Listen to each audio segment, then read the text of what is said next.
diagnostic of a CAT scanner.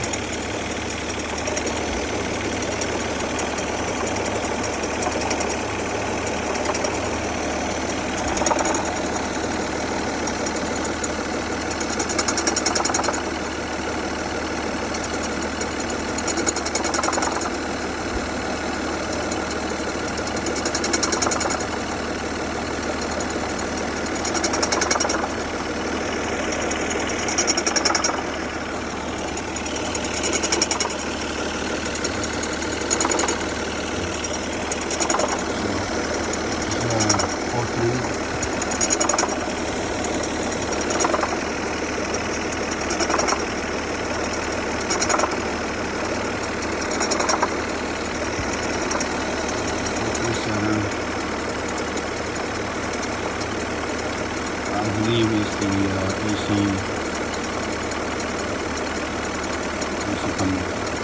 compressor. The compressor is shot. It's just the pulleys, but that's recently charged. It replaced the condenser. So I'll shoot another video and this new taking apart. This is